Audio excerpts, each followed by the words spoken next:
فجر کے بعد سونے کا معمول، فجر کی نماز پڑھ کر سو جانا ٹھیک ہے کیونکہ ہمارا کام رات کو 11 بجے تک ختم ہوتا ہے، کھانا کھا کر 12 بجے تک سوتے ہیں، پھر فجر کی نماز پڑھ کر سو جاتے ہیں، کیا یہ ٹھیک ہے؟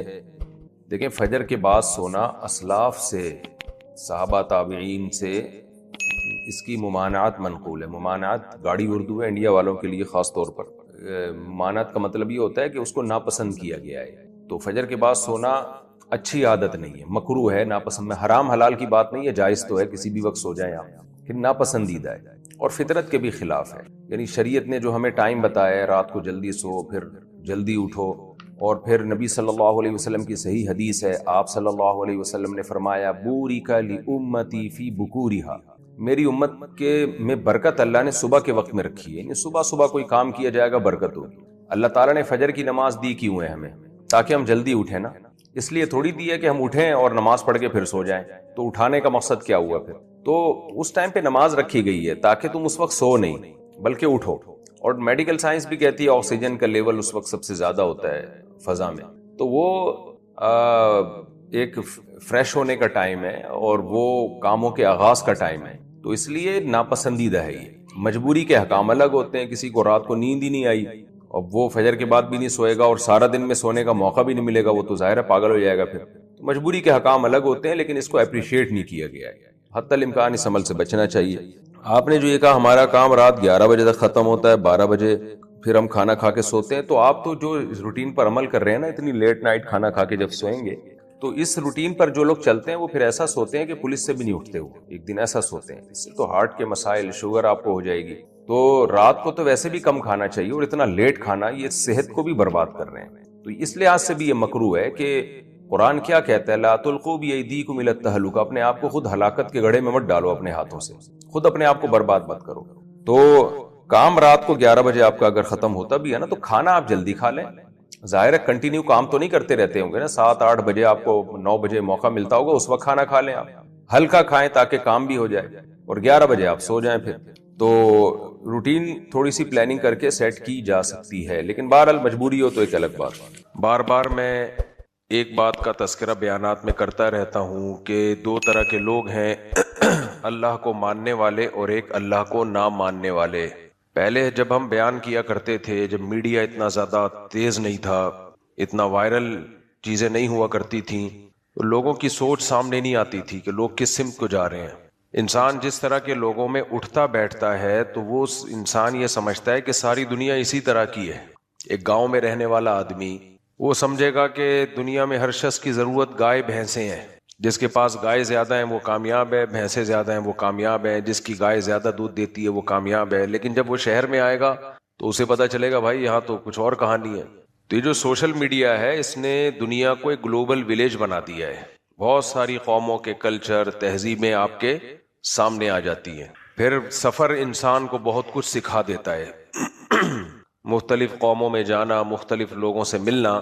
تو میرے جو پہلے بیانات ہوتے تھے زیادہ تر عملی اصلاح کے ہوتے تھے، عملی کا مطلب جو گناہ ہیں بھائی ان کو چھوڑو، شریعت پہ چلو۔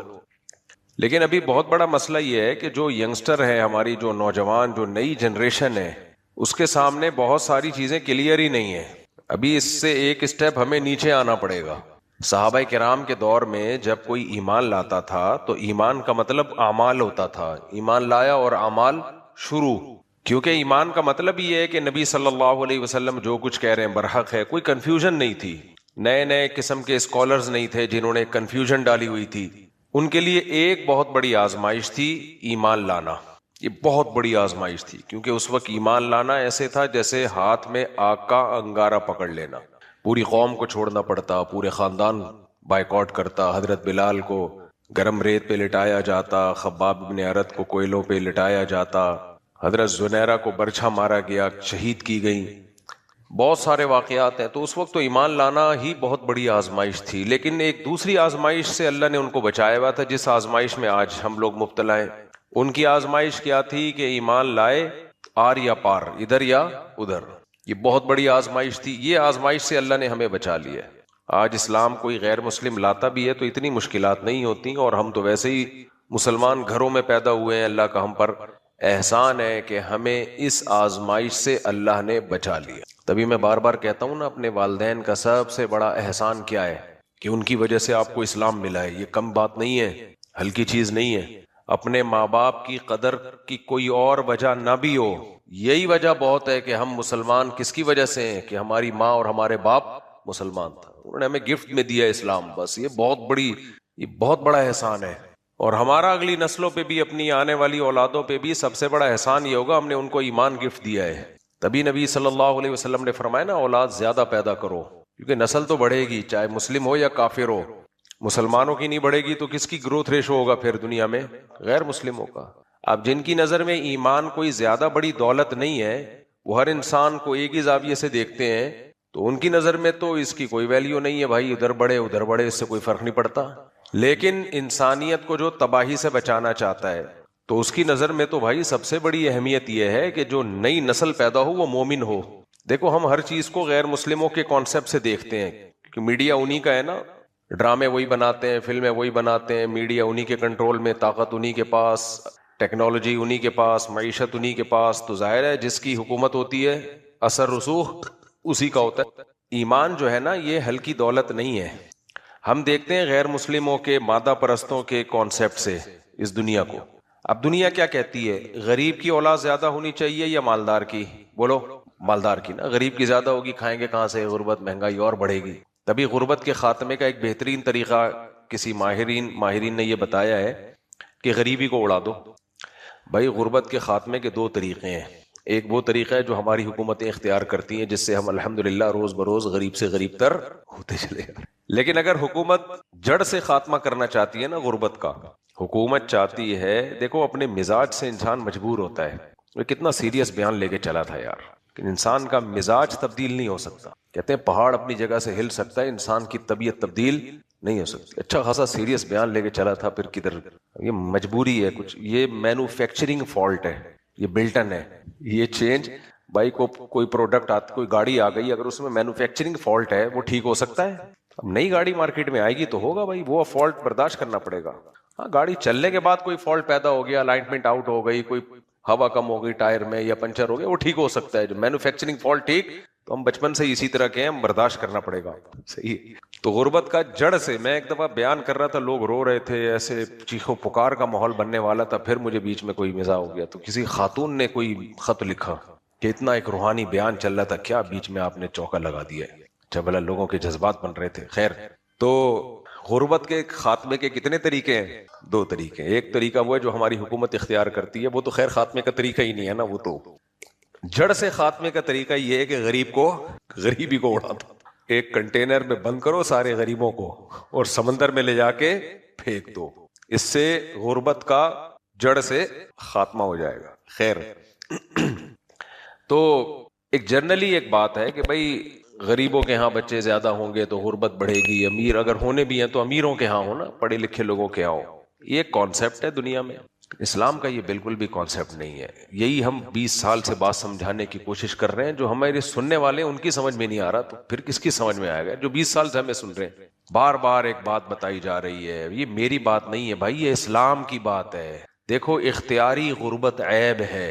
سستی کی وجہ سے اگر آپ غریب ہو، کاہلی کی وجہ سے غریب ہو، یہ ایک عیب ہے، بدنما داغ ہے. گھر میں بے روزگار بچہ پڑا ہوتا ہے نا، ہلتا نہیں ہے اپنی جگہ سے، سارا دن موبائل میں لگا رہتا ہے، ماں باپ کی مارے کھاتا ہے، ڈانٹے کھاتا ہے، نہ پڑھتا ہے، نہ جاب پہ جاتا ہے، نہ بزنس کرتا ہے. تو ظاہر ہے اس کو پان گٹکے کا خرچہ بھی باپ سے لے رہا ہوتا ہے، پڑوسیوں سے لے رہا ہوتا ہے. یہ غربت ایک عیب ہے. عیب تو سمجھتے ہیں نا، ایک بدنما داغ ہے.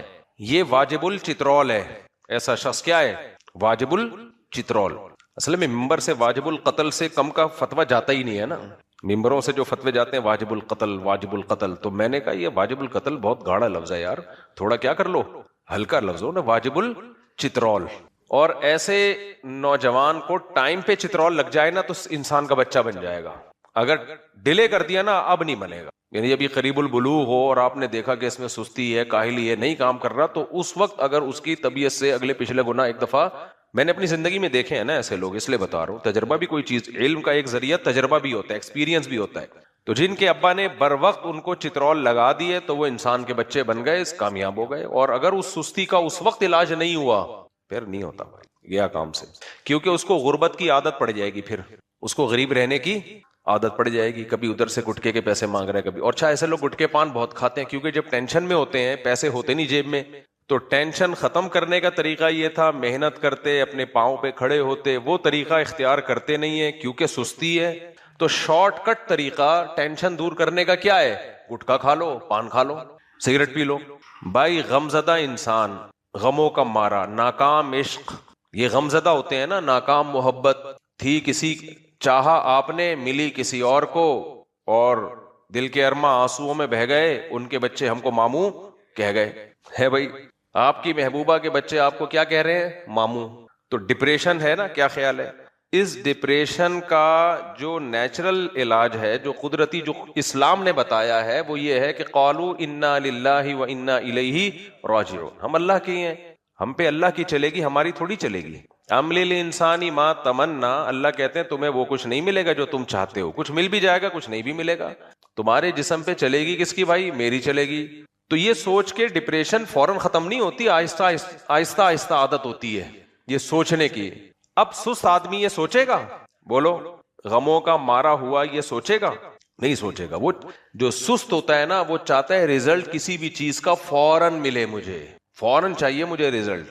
تو فوراً ریزلٹ کے چکر میں وہ یہ نہیں سوچتا کہ تقدیر کیا ہے، چلو اسی بہانے علماء کے پاس جا کے بیٹھو، تبلیغ میں وقت لگا لو، کچھ اللہ اللہ سیکھ لو، کچھ اللہ کی طرف آ جاؤ، غم ہلکا ہو جائے گا. نا نا نا نا نا، اسے فوراً غم بھلانا ہے، برداشت اس میں ہے نہیں. تو فوراً غم بھلانے کا طریقہ کیا ہے بھائی؟ شراب ہے، چرس ہے، ہیروئن ہے، یہ سب چیزوں سے فوراً غم ختم. لیکن اس بے وقوف اور احمق کو یہ معلوم نہیں ہوتا کہ یہ غم فوراً ختم وقتی ہو رہا ہے. تو نے ایک غم کے ساتھ ایک اور غم پال لیا ہے، وہ غم کبھی بھی ختم نہیں ہوگا، بلکہ اب تجھے ایک اور غم، محبوبہ کے ساتھ اب چرس بھی تیری محبوبہ بن چکی ہے. جس دن تجھے چرس نہ ملی، تیری کھوپڑی آؤٹ ہوگی. نشے کے جو مریض لوگ ہیں نا، اللہ معاف فرمائے، ان کے گھروں کے کیسز آتے ہیں نا، ماں باپ کتنے بیزار ہو گئے ان اپنی اولادوں سے، کس قدر بیزار ہو گئے کہ ہماری اولادیں جو نشہ کرتی ہیں، بیویوں کو مارنا، ماں باپ پہ ہاتھ اٹھانا، یہ نشے والے لوگوں کے یہ حالات ہوتے ہیں. پتہ نہیں انگریزوں نے ہمیں کس الٹے کام پہ لگا دیا کہ اس سے اسٹریس دور ہوتی ہے. ان کے تو کام ہی یہی ہے، کافی، چائے، یہ سب چیزیں اسٹریس پیدا کرتی ہیں، دور نہیں کرتی ہیں. سمجھ لو، میں بھی پیتا ہوں چائے، لیکن فضائل نے بیان کرتا. ابھی پھر چائے پر میں بات نہیں کروں گا، بس تھوڑی سی کرنے دیں مجھے، تھوڑی سی بات. کچھ چیزیں پی لیا کریں، فضائل نہ سنایا کریں اس کے. کافی، چائے، یہ سب چیزوں میں کیفین ہے جو آپ کے دماغ کے ساتھ کھیلتی ہے، دماغ کے ساتھ کھیلتی ہے، آپ کے دماغ کو وقتی طور پر ریلیکس کر دیتی ہے. تو یہ دماغ کی ریلیکسنگ کا نیچرل طریقہ نہیں ہے، یہ سارے گوروں سے آئی ہوئی چیزیں ہیں. کہتے ہیں کافی مسلمانوں کی ایجاد ہے، اگر ہے بھی تو کوئی اچھی ایجاد نہیں کی انہوں نے، کوئی ڈھنگ کی چیز ایجاد کر لیتے وہ زیادہ اچھا تھا. خیر، تو غم دور کرنے کا جو فطری طریقہ ہے، جو قدرت نے بتایا ہے، وہ تو تقدیر پر ایمان ہے، تقدیر پر ایمان ہے. اور دوسرا یہ بھائی، ہر غم کے بدلے میں اللہ نے ہمیں نیکی رکھی ہے، ثواب ملے گا اس پہ. نبی صلی اللہ علیہ وسلم نے فرمایا قیامت کے دن انسان جب اپنے اعمال میں دیکھے گا نا بے انتہا ثواب ہے، وہ کہے گا یہ تو میں نے نیکیاں کی نہیں ہیں. تو اللہ کہے گا تجھے فلاں فلاں موقع پہ غم ملا، تو نے میری خاطر صبر کیا.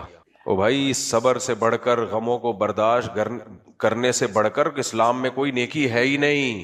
اور یہ بھی سمجھ لو کہ برداشت نہ کرنے سے بڑا جرم بھی اسلام میں کوئی نہیں ہے. ہمارے حضرت مفتی رشید احمد صاحب رحمہ اللہ تعالی فرمایا کرتے تھے کہ یہ دیکھنے کے لیے کہ یہ آدمی اندر سے مومن ہے یا نہیں ہے، بھائی گیٹ اپ تو میرا بھی، پگڑی ٹوپی نظر آ رہی ہے آپ کو، داڑھی، شلوار ٹخنوں سے اوپر. حاجی ڈونلڈ ٹرمپ کا نام سنا آپ لوگوں نے، جو آج کل ملکوں میں معاہد صلح کروا رہے ہیں نا، آج کل نوبل انعام لینا چاہتے ہیں کہ بھئی دنیا میں جہاں بھی کہتے ہیں صلح ہوگی، وہ پہلے یعنی اصل میں تو جنگ، یعنی میں زیادہ گہرائی میں نہیں جاتا، وہ صلح ہوگی، الٹا کر لیں اس کو، تو وہ حاجی ڈونلڈ ٹرمپ کے کھاتے میں جا رہی ہے نا آج کل. تو کسی نے تصویر بنا کے بھیجی تھی، سفید کرتے شلوار میں خوبصورت سی ٹوپی، چائنا والی ٹوپی نہیں ہوتی جو بہت ہی شریف قسم کے لوگ پہنتے ہیں، ایک تو اسٹائلش ٹوپیاں ہوتی ہیں نا، چائنا والی جالی والی ٹوپی، بالکل سادہ سیکھ بغیر کسی ڈیزائن کے، ایسی ٹوپی میں تصویر شائع ہوئی اور نیچے لکھا حاجی ڈونلڈ ٹرمپ. ان کا کام کیا ہے؟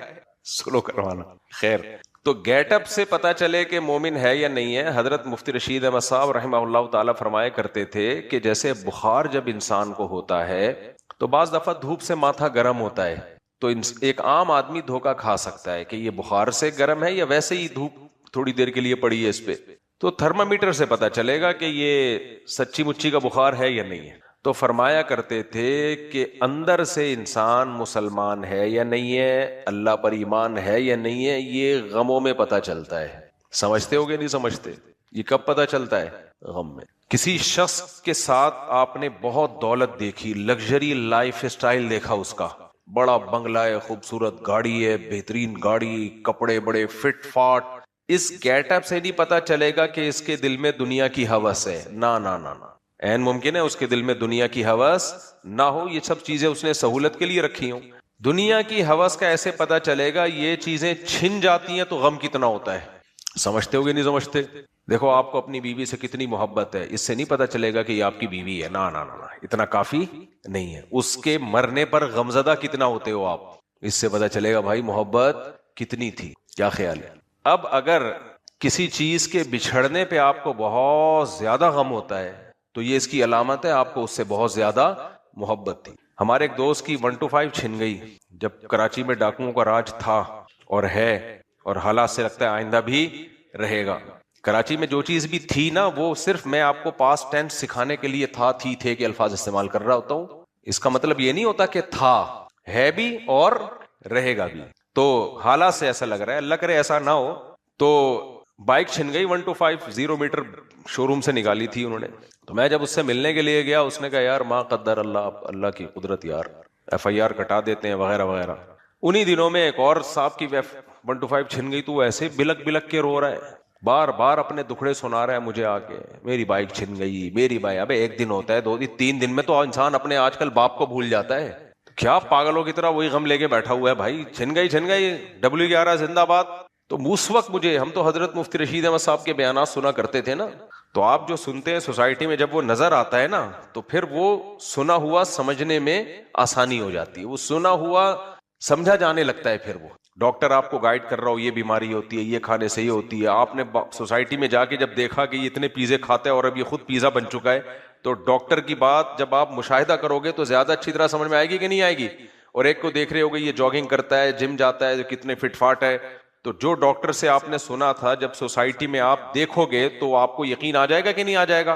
تو ہمارے حضرت مفتی رشید احمد صاحب رحمہ اللہ دنیا کے خلاف، دنیا کی محبت کے خلاف بہت بیان کیا کرتے تھے، اور شریعت میں بھی یہی ہے، حب الدنیا رأس کل خطیئہ، ہر برائی کی جڑ ہے دنیا کی محبت، غیر ضروری محبت۔ ایک محبت تو نیچرل ہے، وہ تو جس کے ساتھ انسان رہتا ہے ہوتی ہے محبت، کہ بڑھی ہوئی محبت جس کو ہوس کہا جاتا ہے، تو وہ اس پہ بہت زیادہ بیان کیا کرتے تھے۔ تو جب ہم سوسائٹی میں دیکھتے تھے نا وہ چیزیں، تو ہمیں پتہ چلتا تھا بھائی یہ صحیح، بالکل حضرت نے کیا کہا تھا، بالکل صحیح۔ ابھی دیکھو ہمارے ایک دوست کا واقعہ میرے سامنے آیا، انہوں نے مجھے بتایا کہ ان کے بیٹے نے، اللہ معاف فرمائے، خودکشی کر لی۔ 3-4 دن پہلے مجھے واقعہ سنا، خودکشی تو 2-3 سال پہلے کی انہوں نے۔ تو کہنے لگا میرا بیٹا جس مجلس میں بھی بیٹھتا تھا نا، ہر وقت اچھی گاڑی، اچھا بنگلہ، دولت، یہ باتیں دوستوں کی ہوتی۔ آج کل جو لونڈے لپاڑے ہیں صبح شام باتیں کیا کر رہے ہوتے ہیں، تیری سیلری کتنی ہے، تیرا بزنس کتنا ہے، وہ وہاں سے اتنی ارننگ ہوتی ہے، میں یہ گاڑی کہہ رہے ہیں۔ ہمارے جو ریلیٹیوز ہیں، رشتہ دار ہیں، وہ ہیں پیسے والے، حالانکہ یہ خود بھی کم پیسے والے نہیں ہیں، وہ غریب نہیں ہے، لیکن رشتہ دار اور زیادہ پیسہ ہے ان کے پاس۔ یہ تو کمپٹیشن ہے نا۔ میں اور آپ اگر صدر زرداری کے ساتھ بیٹھنا شروع کر دیں تو ہم تو احساس کمتری سے مر جائیں، کیا خیال ہے بھائی؟ ایسا ہی ہے نا، یا ہم اور مالدار لوگوں کے ساتھ بیٹھنا شروع ہو جائیں تو ہم تو مر جائیں احساس کمتری سے۔ اس لیے نبی صلی اللہ علیہ وسلم نے فرمایا دولت میں اپنے سے کمتر کو دیکھو اور دین میں اپنے سے برتر کو دیکھو۔ دین میں ہم اپنے سے نیچے والے کو دیکھ رہے ہوتے ہیں کہ وہ تو 4 نمازیں پڑھتا ہے، میں 5 پڑھتا ہوں، تو اصلاح کی اور توفیق چھن جاتی ہے۔ تو وہ مجھے بتا رہے اپنا واقعہ کہ میرے جو دوست، وہ جو میرا بیٹا تھا، وہ ریلیٹیو میں، رشتہ داروں میں جب بیٹھتا تھا تو ہر وقت رشتہ داروں میں باتیں کیا ہو رہی ہیں، یہ چھوڑ یار، یہ والی گاڑی بیچ کے دوسری نکالتے ہیں، یہ گاڑی بیچ کر ہے۔ وہ سوچتا تھا یار میں تو نہیں خرید سکتا۔ ہر وقت باتیں کیا ہیں، یہ باتیں۔ مسلسل ڈپریشن کھائی جا رہی تھی اس کو، کاروبار میں پیسہ لگایا نہیں چلا، یوٹیوب سے دیکھ دیکھ کے موٹیویشن ملتی ہے، بھائی وہ مشورہ دے رہا ہے، وہ کچھ مشورے صحیح بھی ہوتے ہیں اس میں، لیکن ایسا تھوڑی ہوتا ہے۔ قرآن نے ایک جگہ تھوڑی، کئی جگہ پہ قرآن نے کہا یبسط الرزق لمن یشاء ویقدر، جس کے لیے چاہوں گا رزق کے دروازے کھولوں گا، جس کے لیے چاہوں گا رزق کے دروازے بند کروں گا۔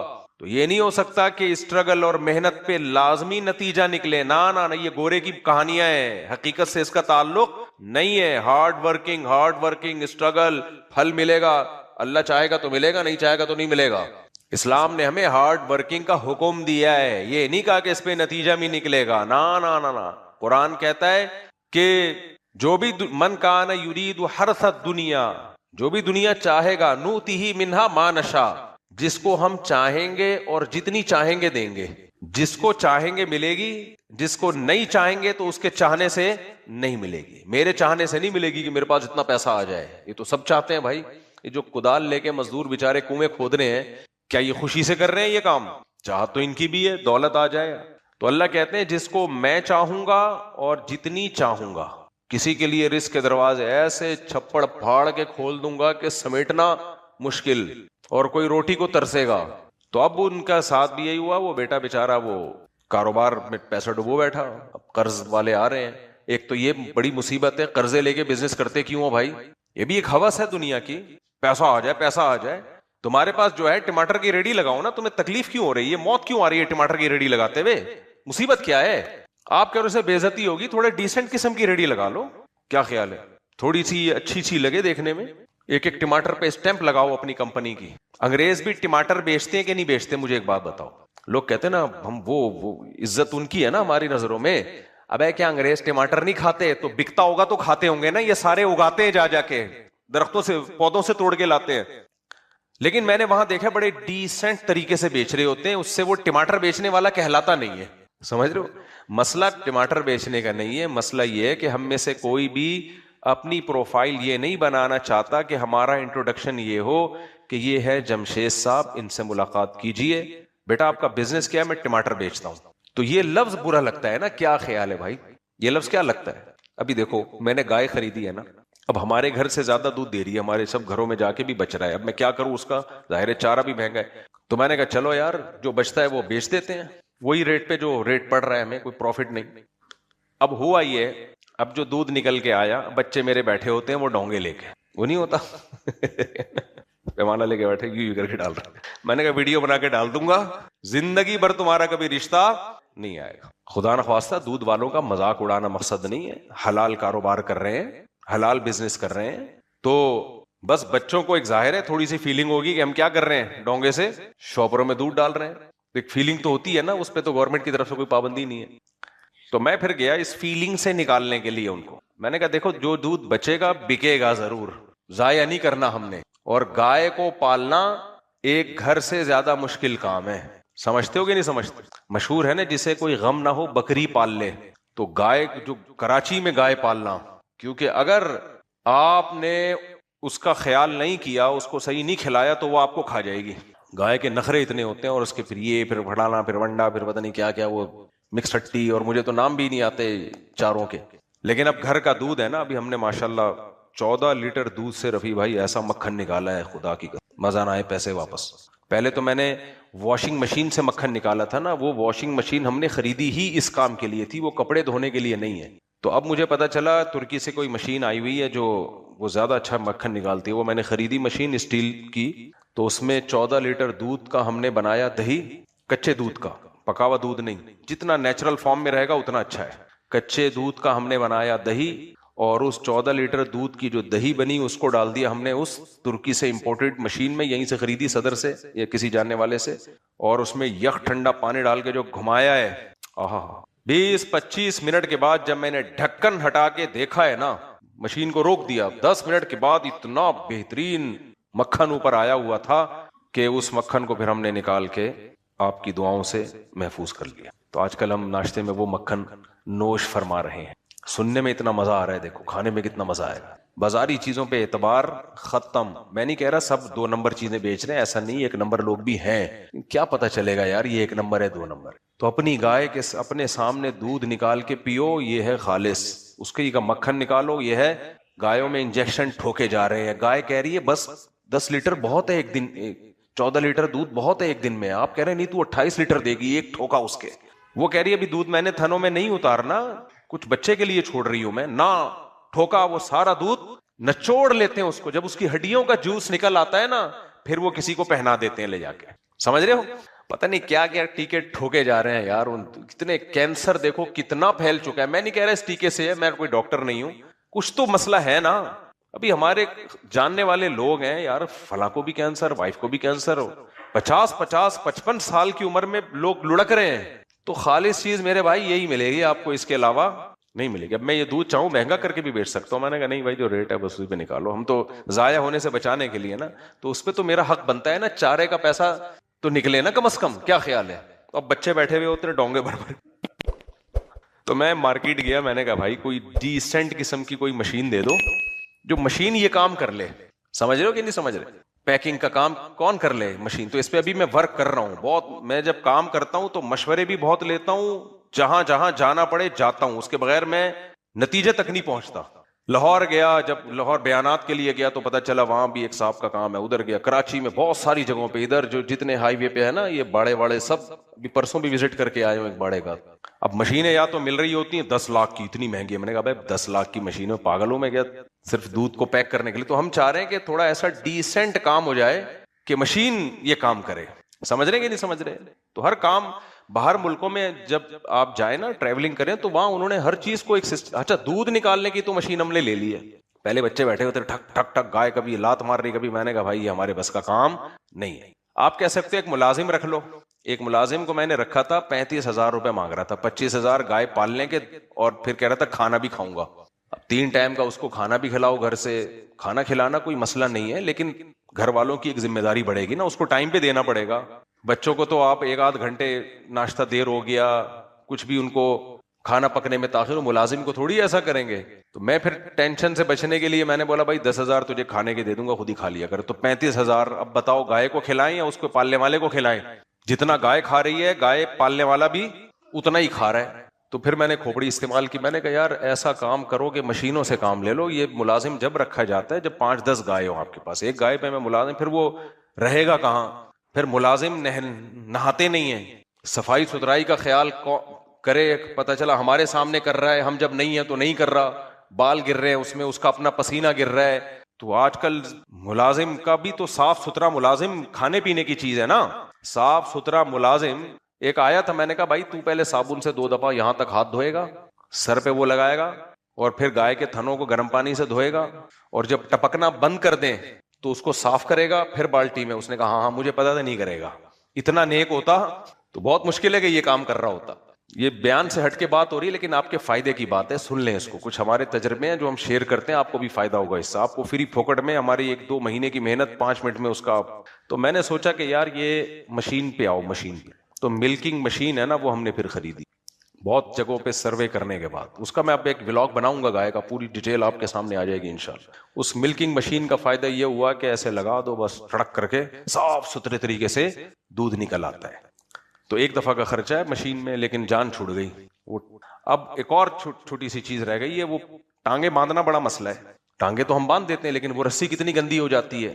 یہ میں آپ کو کیوں بتا رہا ہوں بھائی, کام سارے کرو, لیکن اگر آپ اس کو تمیز سے کرو گے تو صفائی ستھرائی سے سب کچھ ہو جائے گا. تو اس کا طریقہ یہ ہے کہ بھائی ایک تھوڑا سا فریم بنا لیا جائے جس میں گائے فکس ہو جائے, بہت ہلکا پھلکا 1-2 پائپ لگا کے بن جاتا ہے. یوٹیوب پہ دیکھو گوروں نے کیا ہوا ہے, یہ ایسا فکس کرتے ہیں گائے ہلتی نہیں ہے, بڑے آرام سے بیٹھ کے دودھ نکالتے رہو اس کا. ہم تو مشین لگا دیں گے. تو ابھی اس پہ ورک کر رہا ہوں میں آج کل فارغ وقت میں. اس کا طریقہ یہ ہو گیا کہ اب دیکھو دودھ بھی بک جائے گا, اور یہ بھی نہیں ہوگا کہ بچے یوں یوں کر کے. تو لیکن یہ ہے کہ مزہ آ گیا, اتنا بہترین دودھ. آپ کو پتا ہے ہماری جو دیسی گائے ہے نا, اس کا دودھ کہلاتا ہے A2 کوالٹی. میرے چونکہ ڈاکٹروں سے بھی رابطے ہیں, دودھ کی 2 قسمیں ہیں, ایک A1 کہلاتا ہے اور ایک A2 کہلاتا ہے. A2 کوالٹی میں اچھا ہوتا ہے, اور یہ ہماری دیسی گائے کا دودھ ہے. اور جو A1 ہے وہ گوروں کی گائے ہے, جو آسٹریلین گائے. دودھ اتنا ہوتا ہے بیکار, اس کو ہضم کرنا مشکل. میں بیکار کا مطلب یہ نہیں کہ بالکل ہی بیکار نہیں. تو یہ جو ہماری دیسی گائے ہے نا, یہ گورے لے کے جا رہے ہیں اور کراس بریڈنگ کرا کے ہماری گایوں کا بیڑا غرق کر رہے ہیں. میں نے وہاں امریکہ میں دیکھا ہماری یہ ساہیوال کی گائے, اور یہ میں نے کہا بھائی یہ تو مجھے لگ رہا ہے میں چھانگا مانگا میں گھوم رہا ہوں. تو وہ لوگ لے کے جا رہے ہیں یہاں سے, انڈیا اور پاکستان سے جانور لے کے جا رہے ہیں.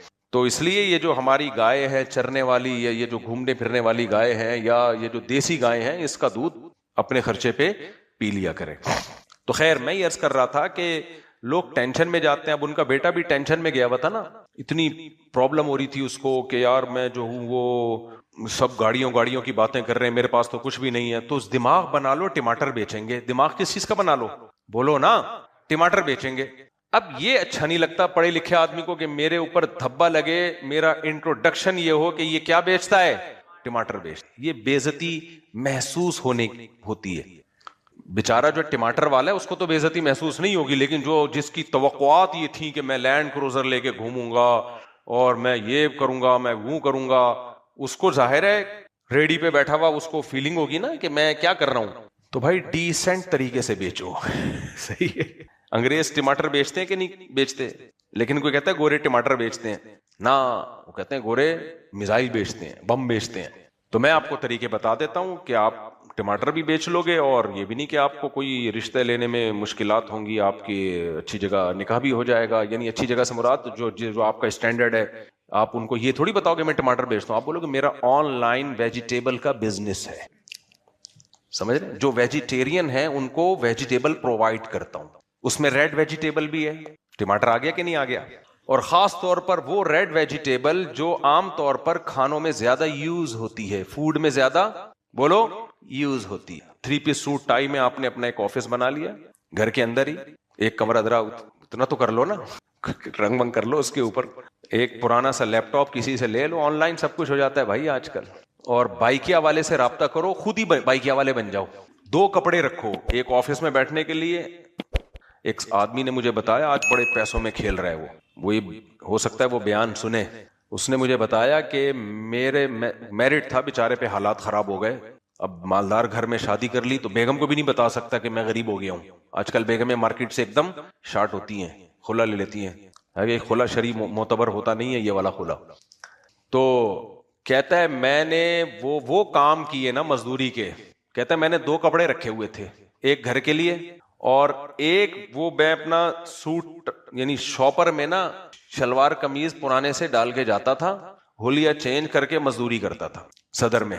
اس سے کم از کم اتنا ہو گیا, پھر واپسی پہ نہا دھو کے دوبارہ کپڑے چینج کر کے آئے اپنی گاڑی میں یا بائک میں جو بھی تھی. یہ ریئل بتا رہا ہوں آپ کو, ریئل. جس بندے نے مجھے بتایا خود اس کی کہانی بتا رہا ہوں آپ کو میں. کہہ رہے وہاں جا کے پتہ نہیں لوڈنگ کا کام کرتا تھا کنٹینر پہ, بالکل ہولیا چینج, کوئی پہچان بھی نہیں سکتا کہ یہ وہی صاحب ہے. نام بتا دوں آپ کو وہ پکڑا جائے گا بلا وجہ بیچارہ. تو کہہ رہے ہم نے بھیک نہیں مانگی, کسی کے سامنے ہاتھ نہیں پھیلا, مزدوری کی. اب ایک اسٹیٹس بن چکا تھا سسرال میں, خاندان میں. اگر وہ یہ دیکھ لیتے بھائی یہ ہولیے میں وہاں یہ کام کر رہا ہے تو وہ اسٹیٹس خراب ہوتا. اسی دوران جاب بھی تلاش کرتا رہا, محنت کرتا رہا, اللہ نے پھر حالات اچھے کر دیے. پھر اس کو وہ دھوتی بنیان کی ضرورت ختم ہو گئی. دھوتی بنیان نہیں تھا شلوار قمیض ہی, وہ جیسے بیچارے مزدور لوگ پہنتے ہیں. تو آپ ذہن میں یہ بنا لو کہ ہم اللہ نہ کرے کوئی حالات آ گئے تو ٹماٹر بیچیں گے. دیکھو جو چیز بھی کھائی جا رہی ہے نا وہ بکتی ہے.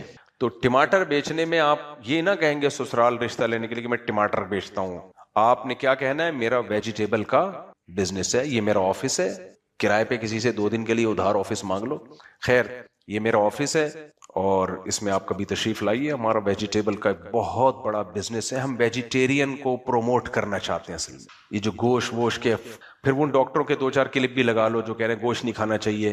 دیکھو سبزی کھانے کا بھی ایک کلپ آیا, سبزی کھائیں, زیادہ سے زیادہ سبزی کھائیں. ویجیٹیرین یہی کہتے ہیں کہ گوشت نہیں کھائیں, کیا کھائیں, سبزی کھائیں. تو ایک بڑا اچھا کلپ کسی نے بنایا کہ بالکل ہمیں سبزی ہی کھانی چاہیے, اور سبزی کھانے کا بہترین طریقہ یہ ہے کہ سبزی بکرے کو کھلائیں اور کاٹ کے بکرا کھا جائے. میرے تو سلام دعا ڈاکٹروں حکیموں سب سے ہوتی ہے نا. ایک قبلہ حکیم صاحب تھے, بہت پرانی بات ہے. تو میں نے پوچھا حکیم صاحب یہ چنے کی دال کے بڑے فضائل ڈاکٹر لوگ بتاتے ہیں یا حکیم لوگ بتاتے ہیں, بڑی طاقتور ہوتی ہے لیکن ہضم نہیں ہوتی ہے, گیس کرتی ہے. انہوں نے کہا بہترین طریقہ ہے کہ چنے کی دال بکری کو کھلاؤ اور بکری کا دودھ پی لو. بکری کو جو بھی کھلایا جائے نا دودھ میں اس کے اثر فوراً آتا ہے. یہ دودھ کی خاصیت ہے بکری میں, بہت جلدی. میں نے دیکھا ہے بکری کو میں پیاز کھلاتا تھا نا, دودھ پیو گے پیاز کی اسمیل آئے گی دودھ میں. تو بکری کا ایک فائدہ یہ ہے کہ بکری کو جو کھلایا جائے اس کے دودھ میں, دودھ بڑی خاندانی چیز ہے, خوب سمجھ لو اگر صحیح نیچرل فارم میں مل جائے. خیر تو آپ نے کیا لیبل لگانا ہے, ہم ویجیٹیرین ہیں. ہم کیا ہیں, ویجیٹیبل کو پروموٹ کرتے ہیں, یا اور جو بھی آپ کو بہتر لگے. تو سب کچھ ہو سکتا ہے دنیا میں میرے بھائی. تو اس بیچارے نے جب دائیں بائیں ہر ایک سے دنیا کی باتیں گاڑی بنگلہ سب کچھ یہی چل رہا ہے نا مارکیٹ میں، تو جو چیز صبح و شام انسان سنتا ہے اسی کی ویلیو دل کے اندر آتی ہے. تو دنیا تو ملی نہیں، ڈپریشن سے خودکشی کر لی. میرے پاس تو ایسے لوگ آ چکے ہیں جو خودکشی کی طرف جا چکے تھے، وہ کہتے ہیں آپ کا بیان ہم نے سنا ہے تو اللہ کا شکر ہے خودکشی کے خیالات دل سے نکل گئے. ہر وقت دنیا کا خناس جو ہے نا گوبر دماغ کے اندر بھرا ہوا تھا. اور بھائی جو کچھ بھی ہے ختم ہونے والا ہے، 4 دن کی زندگی ہے. اور اگر ریڑھی لگا کے بھی ٹماٹر بیچ لیا تو کیا ہو جائے گا؟ ٹماٹر والوں میں شادی ہو جائے گی نا. کیا خیال ہے؟ یہی ہو جائے گا نا، ٹماٹر والوں میں شادی ہو جائے گی، وہ بھی مرے گی تم بھی مرو گے. قبرستان میں جا کے دیکھو، وزیروں کی بیٹیاں بھی دفن ہیں جو ملکاؤں کی طرح رہا کرتی تھی، ٹماٹر والوں کی بیویاں بھی دفن. ایک قبر ٹماٹر والے کی ہوگی، اس کے ساتھ کسی شہزادے کی قبر ہوگی، اندر جانے کے بعد سب برابر. یہ ہے اس دنیا کی حیثیت. تو موت کا تصور دیکھو، موت انسان کے لیے دنیا میں سب سے بڑا غم ہے. یہ ایسی چیز ہے جسے کوئی قبول نہیں کرنا چاہتا. ہر شخص چاہتا ہے میں زندہ رہوں ہمیشہ، لیکن خدا کی قسم ٹینشن ختم کرنے کا سب سے بڑا ذریعہ بھی کیا ہے؟ موت کا تصور کہ سب ختم ہو جائے گا. اب میرے اور آپ کے بس میں اگر ہوتا کہ موت کو ہم دھکیل دیں تو ہم دھکیل دیتے، یہ ہمارے بس میں نہیں ہے. تو کیوں نہ اس موت کو سکون کا ذریعہ بنا لیں. نہیں آئی سمجھ میں بات؟ کیا خیال ہے بھائی؟ بے دین آدمی اس موت کے تصور کو ٹینشن اور ڈپریشن کا ذریعہ بناتا ہے، یار میں مر نہ جاؤں، یار میں بوڑھا نہ ہو جاؤں. دیندار آدمی اسی موت کو سکون کا ذریعہ بنا لیتا ہے کہ یار سب کیا ہو جائے گا؟ ختم. نہ خوشیوں میں اتراتا ہے، خوش ہوتا ہے، وہ آپے سے باہر نہیں ہوتا. کیوں بھائی؟ یہ خوشی چھن جائے گی. جو چیز چھننے والی ہے اس پہ اتراتا ہے انسان. ابے مجھے ایک بات بتاؤ، تمہاری بڑی خوبصورت سی بیوی، بڑی معشوقہ، اپنے دوستوں میں انٹروڈکشن کروا رہے ہو. آج کل لوگ کروا رہے ہوتے ہیں، اپنی بھابھی سے ملیے، دوست جل رہے ہیں، ابے یار اتنی خوبصورت بیوی لے کے گھوم رہا ہے. لیکن آپ کو یہ پتا ہے کہ اس نے کورٹ میں خلا کا کیس کیا ہوا ہے، 2-4 دن کے بعد مارکیٹ سے شارٹ. دوست نے پوچھا یار ہم نے تو سنا ہے کہ بھابھی نے خلا کا کیس کیا ہوا ہے. ہاں یار کیس تو کیا ہوا ہے، 1-2 دن تک تو ہے نا، ابھی میرے ساتھ ہی ہے. اب خلا کی ڈگری، جج کا تو کام ہے لوگوں میں طلاقیں دلوانا. ونس اپون اے ٹائم ججز کا کام تھا سلو صفائیاں. آج کل الحمدللہ جنرل مشرف وہ کام کر کے گیا ہے کہ آپ جائیں، آپ کی بیگم جائے، بس عدالت جج انتظار کر رہا ہوتے، آئیے اتنے دنوں کے بعد آپ کیوں تشریف لائیں گے. فوراً ٹھک کر کے، ابے جو کام میاں کا ہے تو جج ہے بھائی، تیری بیوی نہیں ہے، اپنی بیوی کو تو طلاق دے. اسلام میں طلاق کا رائٹ کس کے پاس ہے؟ شوہر کے پاس ہے جس کی بیوی ہے. حکومت کی بیوی تھوڑی ہے جو حکومت کے پاس یہ رائٹ آ گیا. خیر یہ تو ایک الگ دکھڑا ہے جو ہم سناتے رہتے ہیں. خاندانی نظام کی واٹ لگا دی اس عدالتی خلا نے، اور ہمارے دینی لوگ سب خاموش بیٹھے ہوئے. اس پہ کوئی جاندار آواز ہی نہیں اٹھ رہی ہے، پورا فیملی سسٹم تباہ ہو رہا ہے. خیر تو اب آپ نے یہ کہا یہ آپ کی بھابھی ہیں، ان سے ملیے، دوست جل رہے ہیں، جیلس ہو رہے ہیں، بے یار ٹماٹر کی ریڑھی لگاتا ہے اور شادی کہاں کر کے بیٹھا ہوا ہے. تو ایک دوست نے عقل مند نے آ کے کہا بھائی یہ تو خلا کا کیس اس نے کیا ہوا ہے. کہا یار کوئی بات نہیں، جب تک ہے اس وقت تک میری ہے نا. تو اس بات سے دوست مطمئن ہو جائیں گے، بولیں گے بس یار بے وقوف کسی اور کو بنا، تیری کہاں سے ہے؟ کسی بھی وقت مارکیٹ سے شارٹ ہو سکتی ہے، خلا کا کیس چل رہا ہے میرے بھائی. تو میرے بھائی یہ ہمیں یہاں تو یہ مثال سمجھ میں آ رہی ہے، یہ گاڑی بھی میری نہیں ہے، یہ بنگلہ بھی میرا بولو نہیں ہے، یہ حتیٰ کہ کرتا شلوار ناڑا بھی میرا نہیں ہے. کمبخت جب کفن پہناتے ہیں نا ایک چیز نہیں چھوڑتے. انگریز تو پھر بھی سوٹ ٹائی میں، جو اس کے دفتر والی ٹائی تھی نا وہ تو لگا ہی دیتا ہے. انگریز جب دفن کرتے ہیں نا سوٹ ٹائی میں، جو باس اکثر پہنا کرتے تھے، وہ ہو سکتا ہے انڈر ویئر بھی پہنا کے رکھتے ہو. بہرحال مجھے نہیں پتا باقی ڈیٹیل میں نہیں، پورا بڑی تمیز سے اس کو ایک پرسنالٹی بنا کے تابوت میں دفن کرتے ہیں. کم از کم تابوت تو جاتا ہے نا ساتھ. اسلام نے تو بتا دیا بھائی چڈی بنیان بھی اتارو، ختم، کچھ بھی نہیں جاتا. جیب ہی نہیں ہوتی ہے کفن میں، اور ایک کپڑے پہ بھی جو جا رہا ہے نا وہ بھی اس لیے کہ سطر ڈھانپ دیا جائے اس کا بس. تو میری کہاں سے ہو گئی؟ کیا خیال ہے؟ میرا گھر، میری زمین ہے. بچکانہ باتیں ہیں. شاعر نے کہا ہے ارے یہ کیا ظلم کر رہا ہے کہ مرنے والوں پہ مر رہا ہے، جو دم حسینوں کا بھر رہا ہے بلند ذوق نظر نہیں ہے. تیری نظر کا ذوق اونچا نہیں ہے، گھٹیا ہے، بہت گھٹیا سوچ ہے. جس بیوی نے خلا کا کیس فائل کیا ہوا ہے اس کو دعوتوں میں لے کے فخر کر رہا ہے میری وائف سے ملیے. اب ایک تیری وائف کیس چل رہا ہے بھائی، کبھی بھی مارکیٹ سے شارٹ ہو سکتی ہے.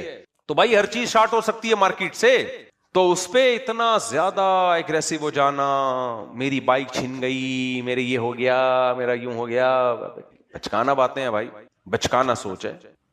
تو اس لیے دولت کبھی بھی نہ تو ناجائز طریقے سے کماؤ اور نہ نامناسب طریقے سے کماؤ. شریعت ہم سے یہ چاہتی ہے حرام طریقہ بھی نہ ہو، نامناسب بھی نہ ہو. نامناسب کسے کہتے ہیں؟ اپنے آپ کو ذلیل کر کے کمانا. آج میں دیکھتا ہوں ہوٹلوں کے باہر جاؤ، گاڑیوں کے سامنے آ کے کھڑے ہوتے ہیں، آپ آئیے ہمارے ہوٹل میں آئیے، یہاں کھانا. یہ انگریزوں سے سیکھا ہے ہم نے، یہ مسلمانوں کا طریقہ نہیں ہے. کیوں اپنے آپ کو کسٹمر کے سامنے ذلیل کر رہے ہو؟ تم نے ہوٹل بنا لیا، ریسٹورینٹ بنا لیا، لکھ دیا کہ یہاں بہاری کباب ملتے ہیں، دیسی مرغا ملتا ہے، بس لکھ دیا نا، کافی ہے، نظر آ رہا ہے نا. سائن بورڈ لگا دو تاکہ چلتے پھرتے لوگوں کو نظر آئے. آ کے گھس رہے ہوتے ہیں، سر آپ آئیے. یہ بھکاری پن ہے. آپ مارکیٹ میں چلے جاؤ، کپڑے کی مارکیٹ میں، ہاں باجی، ہاں صوفی صاحب، ابے تو کپڑے کی دکان کھول کے بیٹھا ہوا ہے، ہم یہاں سے گزر رہے ہیں، نظر پڑ رہی ہے نا، گولا گنڈا تو نہیں بیچ رہا نا یہاں پہ. تو اپنے آپ کو بھی تھکا رہے ہو، ذلیل بھی ہو رہے ہو. رزق اتنا ہی ملے گا جتنا مقدر میں ہے. یہ طریقہ جائز ہے لیکن نامناسب. انسان کی عزت کو خاک میں، ڈپریشن میں بھی لے کے جاتا ہے انسان. آپ ایک دکان کے ساتھ دوسری دکان کھول لو، دوسری دکان والا آپ کی دکان کی واٹ لگانا شروع کر دے. وہاں سے دہی لیتے ہو، دیکھ لو.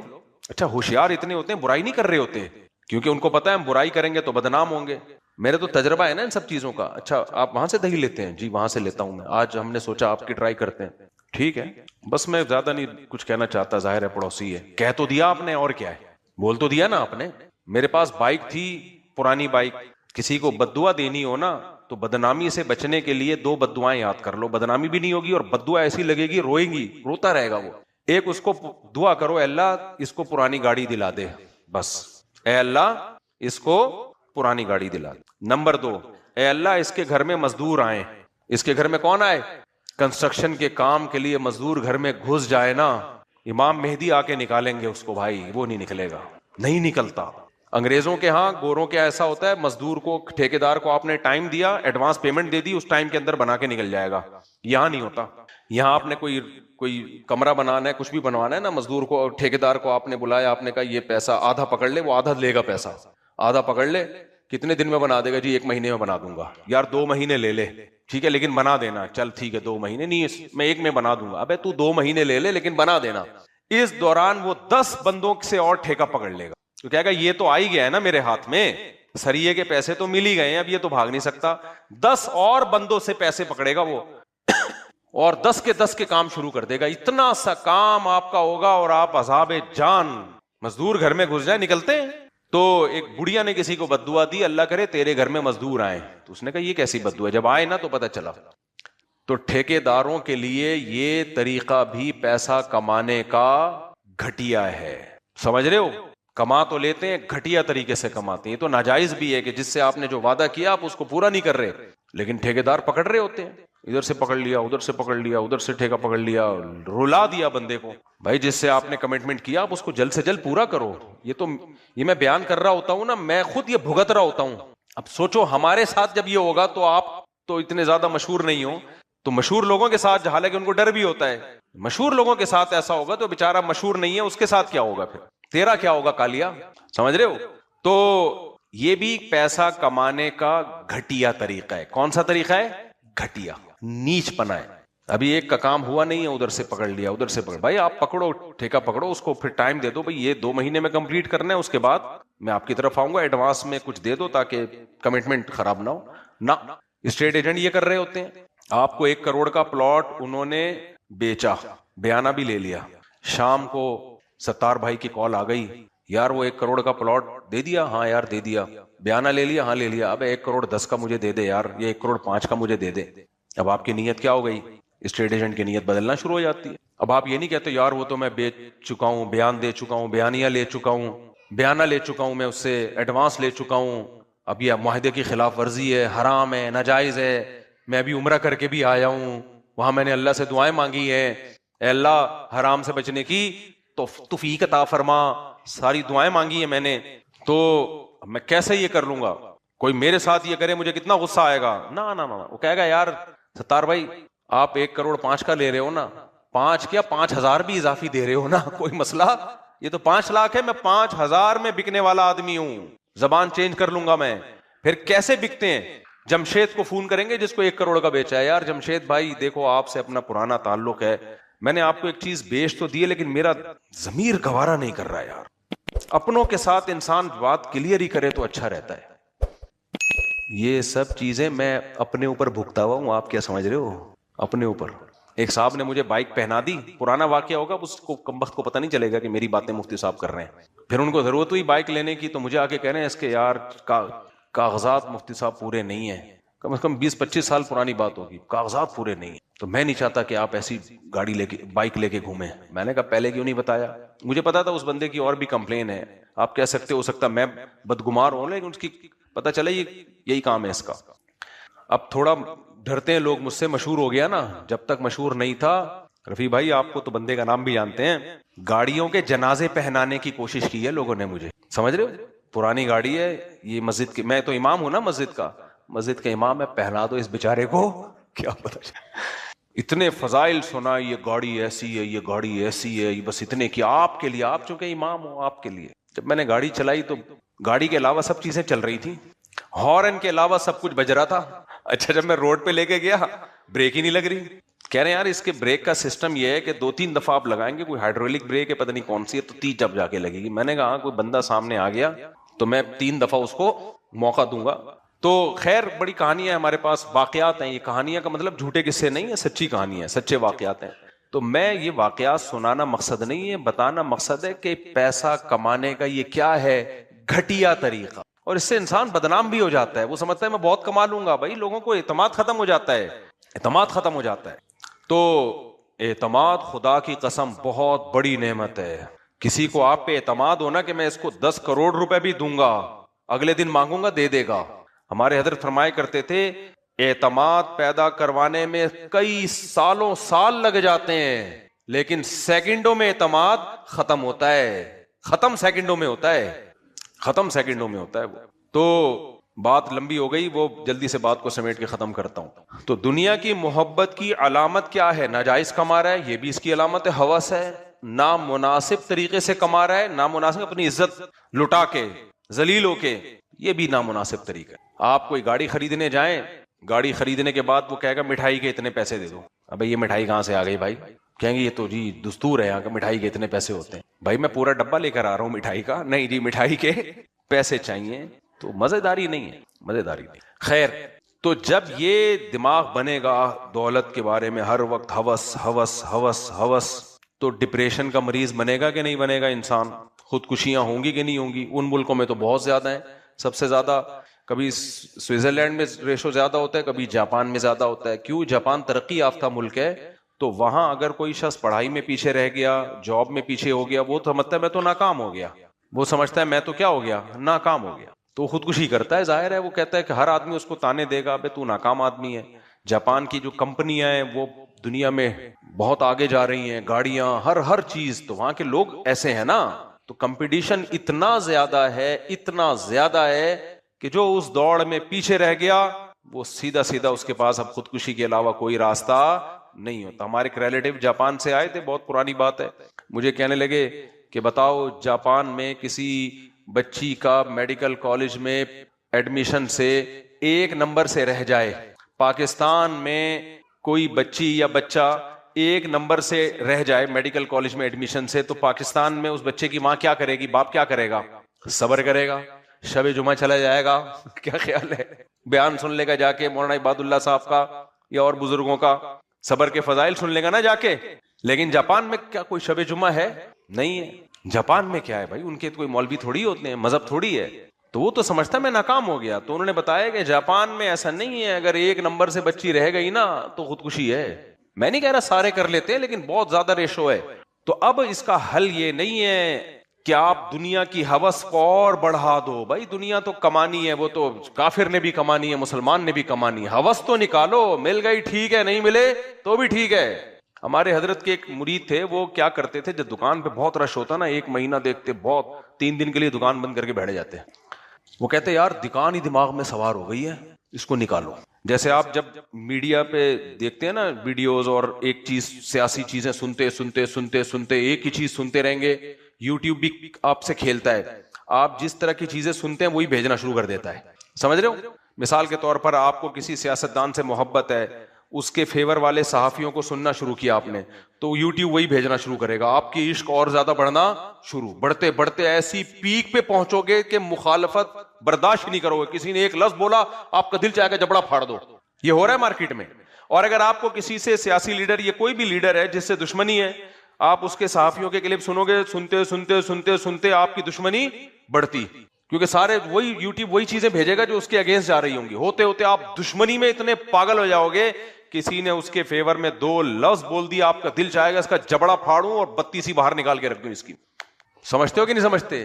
پھر نیندیں اڑیں گی، پھر پاگل ہونا شروع ہو جاؤ گے، دوستیاں ختم، رشتہ داریاں ختم. تو اس سے بہتر نہیں ہے بھائی بند کر کے، کیا خیال ہے، بند کر دو کچھ دنوں کے لیے، کنٹرول کرو. سننا کیا ہے بھائی؟ علماء کو سننا ہے، نیک لوگوں کو سننا ہے. سیاسی چیزیں اتنی سنو جتنا تمہارا سیاست میں عمل دخل ہے. جب نہیں ہے، دیکھو اس ملک میں کیا ہوتا ہے، جو بڑے بھائی چاہتے ہیں، مجھ پہ کوئی کیس بنا تو میں بولوں گا میرے بڑے بھائی جو چاہتے ہیں وہی ہوتا ہے نا، میرے بھی تو بڑے بھائی ہیں. تو کیا خیال ہے بھائی؟ ہم بھی قانونی زبان جان گئے ہیں، سیف گیم کھیلنا سیکھ گئے بھائی. اس ملک میں وہی ہوتا ہے جو کیا ہوتا ہے، جو بڑے بھائی چاہتے. جب پھر میرے چاہنے سے تو ہو نہیں رہا کچھ، تو ہمیں اگر کوئی بات موقع ملتا ہے کہ کوئی حق بیانی ہے تو ہم بیان کر دیں. ٹینشن لینے کی بالکل ضرورت نہیں ہے. خدا کی قسم میں نے لوگوں کو دیکھا ہے پاگل ہو گئے ہیں ڈپریشن سے.